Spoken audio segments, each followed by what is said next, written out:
Bonjour à toutes et à tous et bienvenue dans ce point de marché de Trading University Center. Nous sommes le vendredi 5 novembre 2021. Nous sommes en fin de semaine. Je suis ravi, comme chaque matin, de vous retrouver pour ce point de marché, ce briefing. Alors, petit rétro sur les événements d'hier et nous allons aborder bien sûr les événements majeurs du jour. Alors, il y a effectivement beaucoup de choses importantes à prendre en considération aujourd'hui. D'abord, je vais faire un petit retour sur ce qui a été fait hier, ce qui a été dit. La bourse de New York a terminé hier de manière plutôt contrastée, avec un S&P 500 et un Nasdaq qui ont inscrit de nouveaux records historiques avec de bons résultats d'entreprise, et surtout l'annonce d'une baisse des inscriptions au chômage aux États-Unis. Alors, est-ce que c'est un catalyseur? Est-ce qu'aujourd'hui c'est un baromètre à prendre en compte, notamment suite à l'événement qui va avoir lieu aujourd'hui? Nous en saurons davantage, notamment suite à cette information que je vais aborder juste après. Le secteur industriel, le Dow Jones, donc l'USA 30, a clôturé hier en baisse de 0,1% à 36 124,23 points. L'indice élargi donc du S&P 500 a gagné 0,4% pour atteindre un nouveau sommet à 4 680 points. Et l'indice phare dans tout ce qui est secteur technologique a avancé de 0,8% à 15 940,31 points. Hier, le nombre d'actifs américains effectuant donc une première demande d'allocation chômage a diminué de 14 000 la semaine dernière. Ils sont descendus aux alentours des 269 000, touchant donc dans son nouveau plus bas depuis mars 2020. Les économistes prévoyaient aux alentours de 275 000 nouvelles inscriptions au chômage, ce qui est plutôt bien, ce qui est plutôt intéressant à voir comment cette information pourrait, oui ou non, avoir de l'impact pour aujourd'hui. Avec la réduction du soutien monétaire de la Fed, donc de ce mercredi en fin de journée, les investisseurs considèrent que ces achats d'actifs et les faibles taux d'intérêt à 0,25% de la Banque centrale américaine continueront donc de profiter au marché actions.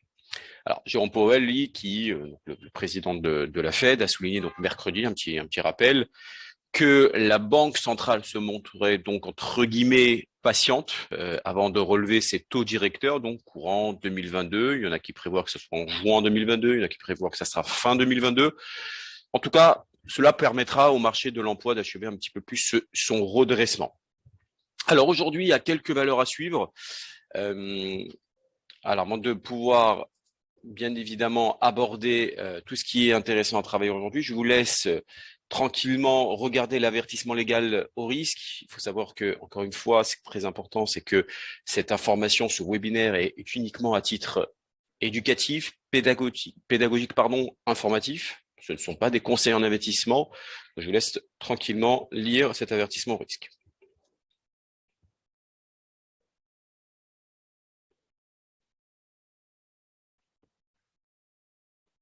Parfait.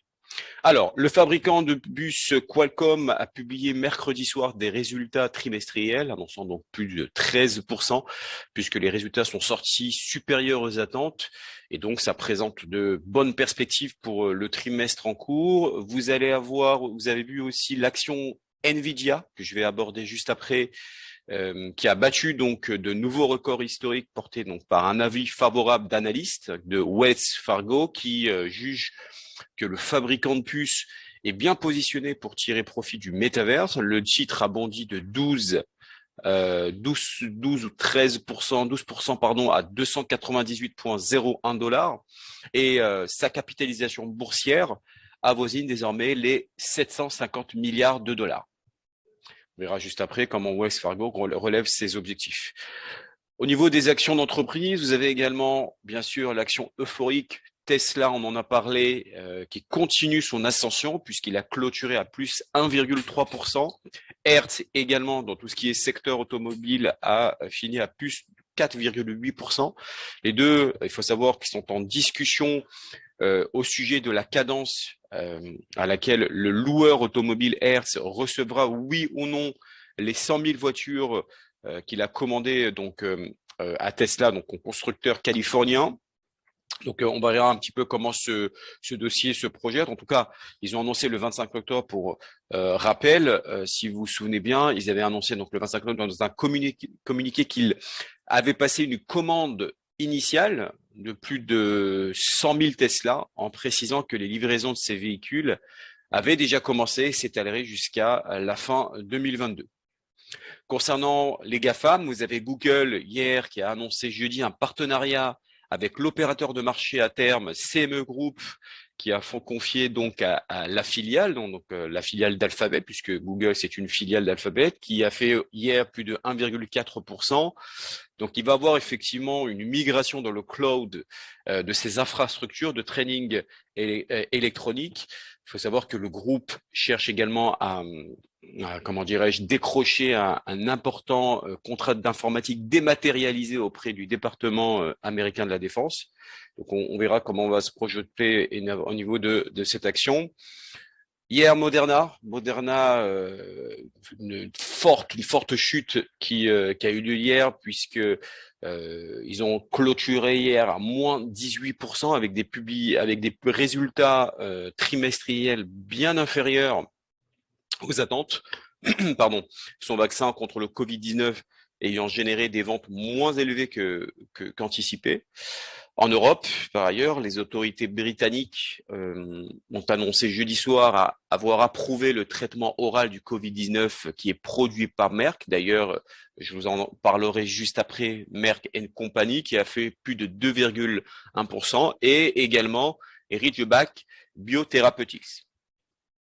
Encore en Europe, Ford Motor, qui a fait plus de 4,2% hier, a annoncé le lancement d'une offre pour racheter jusqu'à 5 milliards de dollars d'emprunts obligataires à haut rendement afin de faire baisser le service de sa dette. Il faut savoir que le constructeur automobile propose de racheter des titres de 2 tranches de dette échéance 2025 et 2030, portant des coupons respectifs de 9 à 9,62%.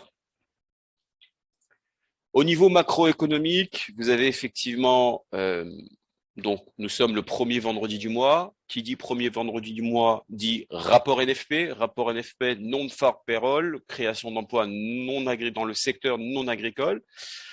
Effectivement, aujourd'hui, c'est une information extrêmement importante qu'une grande majorité des traders, des opérateurs de marché, même des particuliers attendent avec impatience. Pourquoi ? Parce qu'il faut savoir que ça pourrait être un nouveau catalyseur de la santé économique. Les économistes prévoient plus de 450 000 créations d'emplois contre 194 000 le mois précédent. Donc là, ils voient effectivement, est-ce que il y aura plus ou moins de ces 450 000. Il faut savoir que bien évidemment, s'il y a plus de création d'emplois, forcément, c'est positif pour le dollar américain. Donc, l'US dollar index risque effectivement de se renforcer. Allez, on va aborder sur la partie graphique, analyse technique, et on va commencer. D'abord, avant toute chose, je vais vous présenter le programme du jour. Le programme du jour, c'est effectivement aujourd'hui, donc je vous en ai parlé juste avant, 2 actions américaines donc, qui seront bien évidemment tradables uniquement à partir de cet après-midi aux alentours de 15h30. Vous avez Merck Company, je vous en ai parlé juste avant, qui effectivement a approuvé le traitement, les autorités britanniques ont approuvé le traitement oral du Covid-19 de Merck Company. Nvidia aussi, le Brent Oil et l'euro dollar.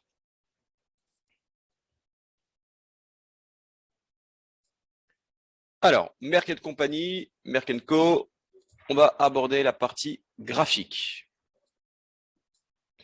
Alors, comme vous pouvez le voir, effectivement, on est dans une forte tendance haussière, une accélération hier suite donc à cette annonce de l'autorité britannique, 2,1%.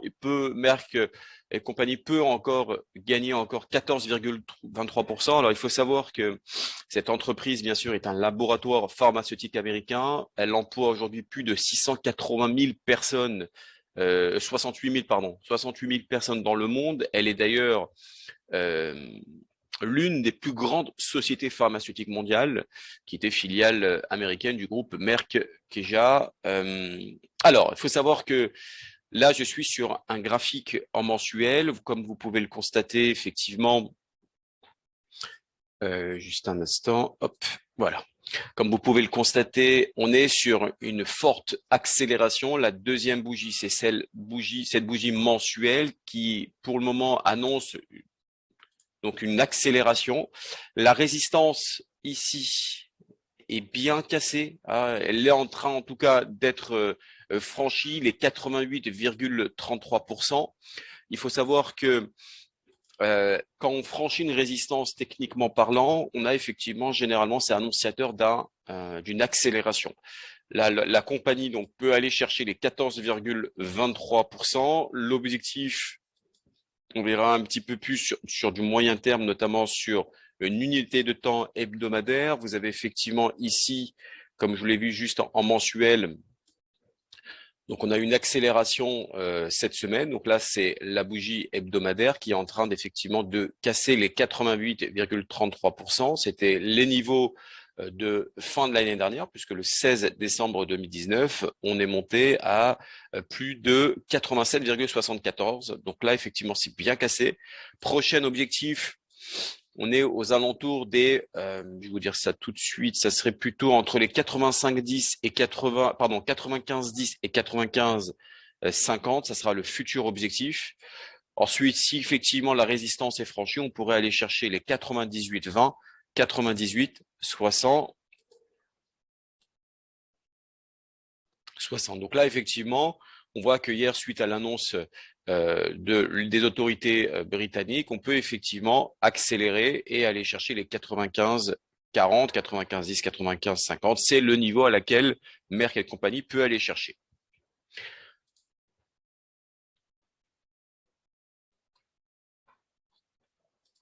On va aborder maintenant l'action Nvidia. Nvidia, qui est une entreprise américaine qui est spécialisée dans tout ce qui est conception de processeurs graphiques, de cartes graphiques et de puces graphiques pour PC et console. Il faut savoir que hier, l'action a atteint un nouveau record historique.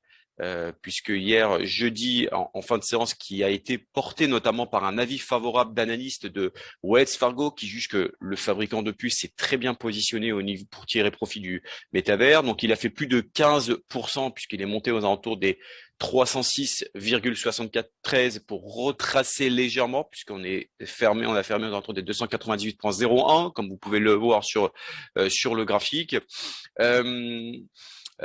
Maintenant, ce qui est très important, c'est que Nvidia aujourd'hui est devenue la septième plus importante capitalisation boursière de Wall Street, après avoir dépassé donc la société d'investissement de Warren Buffett, Berkshire Hathaway. Le titre a gagné depuis 2021 134%.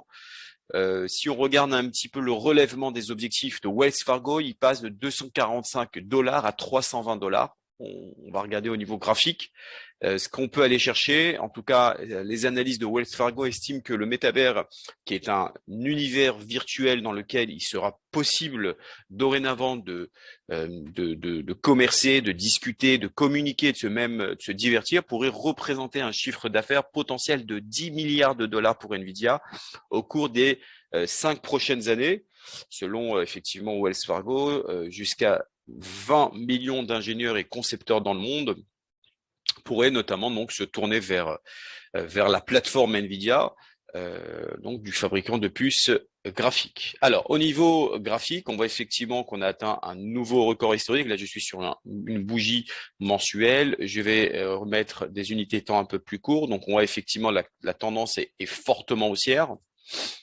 Et là, on va regarder un petit peu les objectifs qui sont donnés. Le premier objectif a été donné à 306,30, 316,10. Prochain objectif, 280. Alors là, il y a une erreur. C'est 326,45.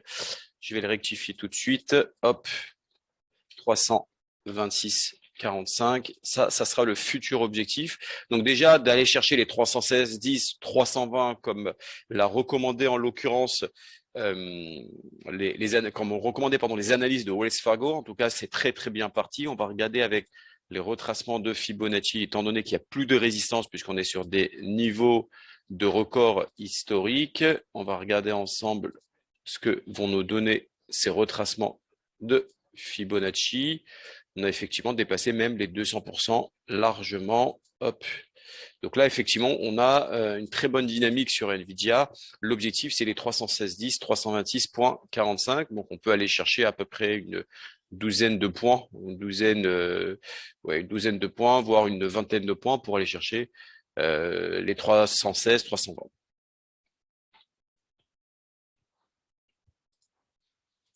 On va aborder notamment le pétrole. Le pétrole hier, le cours du baril, notamment du brut, a terminé en baisse à New York en repassant sous la barre des 80 dollars. Alors je parle du brut, pardon, le Brent Oil également, mais là on va aborder d'abord le Brent Oil.